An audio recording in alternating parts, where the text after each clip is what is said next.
This is for a truck to back up, just like us. And then they load the sheep in.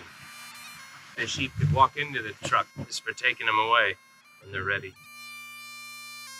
For at least 2,000 years. But archaeological evidence, and from what I've seen, could push it back to 4,000 to 5,000 years because of what I believe to be a chambered cairn. Joe Mackenzie was an old owner of the Garvault Hotel, and that was at the cemetery where they have Joe Mackenzie Garvault. And he lived here? He lived here, yeah, with his wife. He apparently was a pretty good guy. We went on a fact-finding mission today.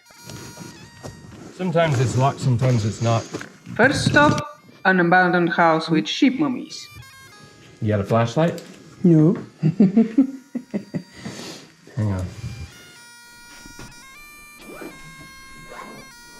Ooh.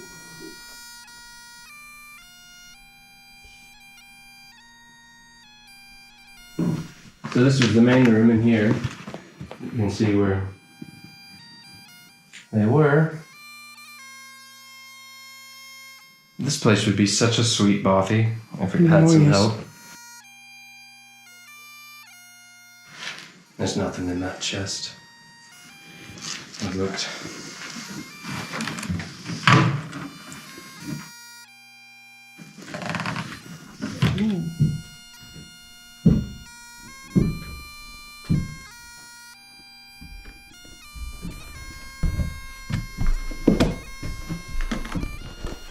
That's where the owl lives. Yeah. There's a huge collection of owl pellets.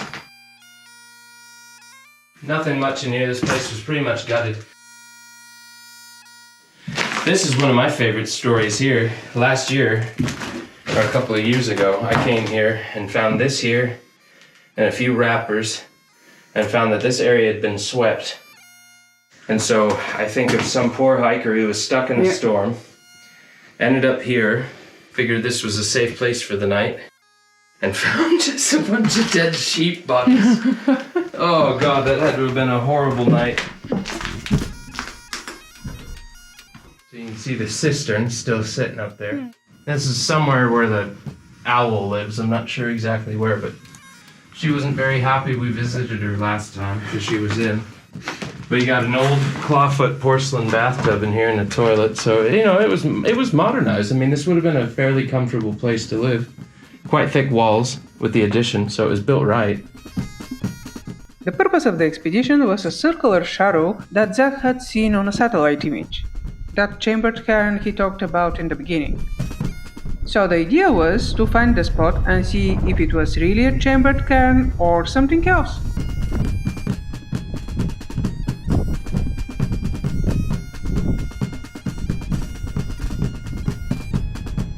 See that? So it might have been multiple homes. You can kind of see intersections where there may have been independent walls, but this would have been like 3 or 4 different homes that were all in one tract. As you remember all the characteristics of chambered cairns, you have giant stones which are used as plinths for the entrance.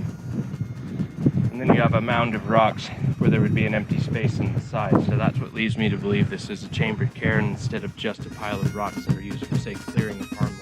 That is significant because it tells me that this hill could have been used a very, very long time. I mean, could be as old as the Camster cairn, so that goes back about 5,000 years, so 3000 BC. This is black land. This is very fertile soil from years of spreading manure and tilling the soil. You know, there's almost no peat in it, and it's almost black just from years and years of working with the land.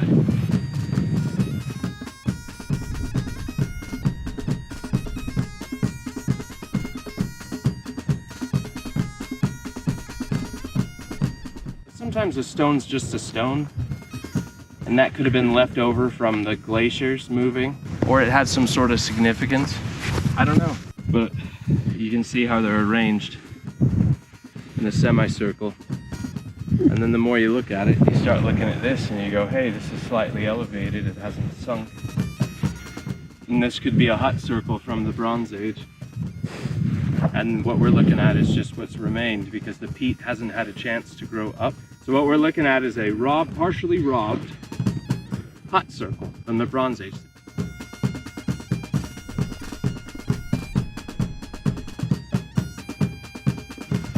It's a sheep circle.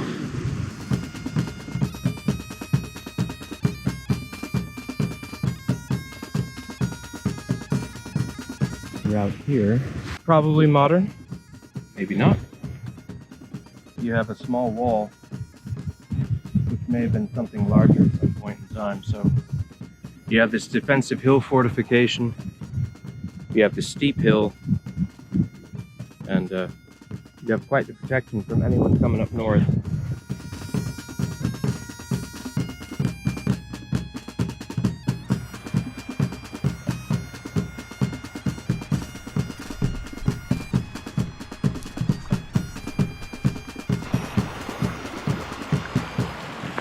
This is what you grind the corn with.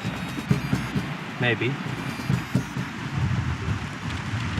No, this isn't. Isn't? It's peat. It's peat? Yeah. Huh. Perfectly round, too. Yeah. Awful strange, huh? Jeez.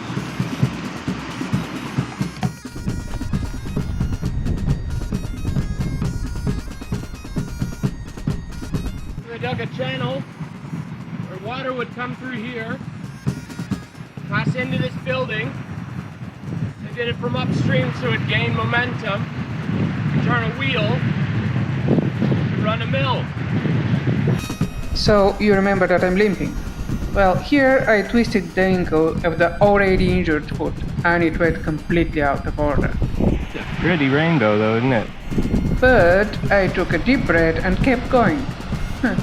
Until Zach noticed that something was wrong and stubbornly refused to continue.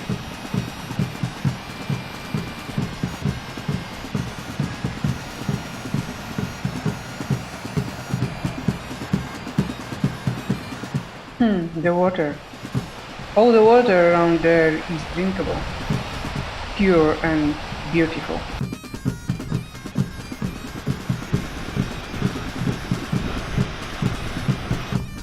So we had to abort the mission and go back.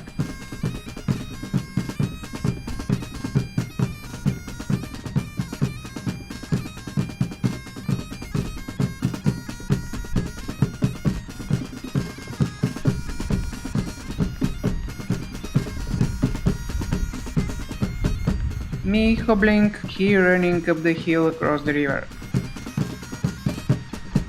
He would go to explore by himself again tomorrow.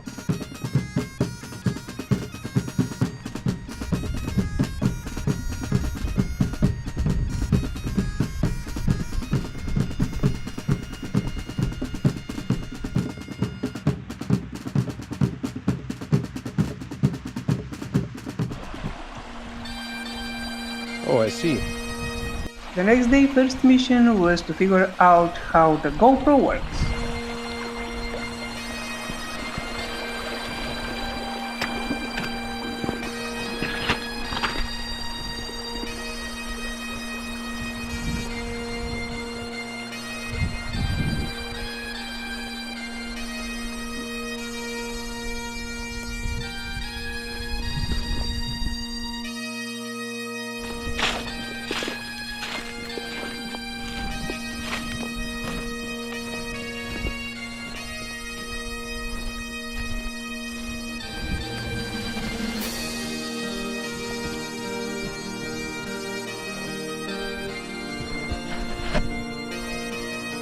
Well, it's one of those days.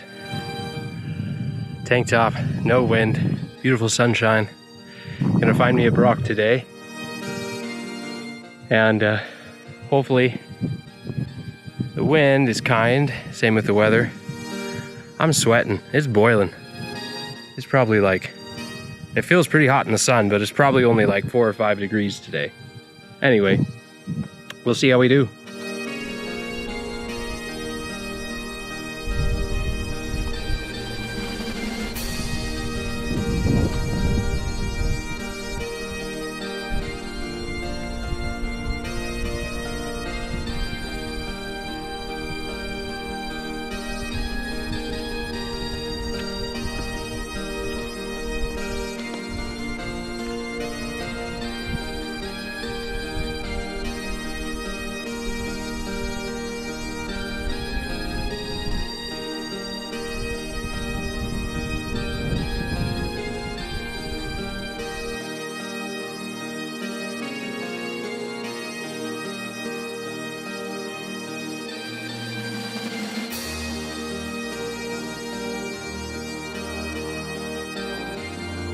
Here we are at the Highland Hideout.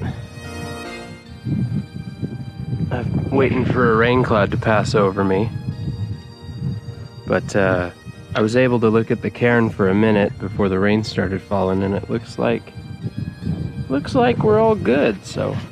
Unfortunately, here hit the rain, my GoPro failed again, and the only evidence of the result of the mission is in those pictures.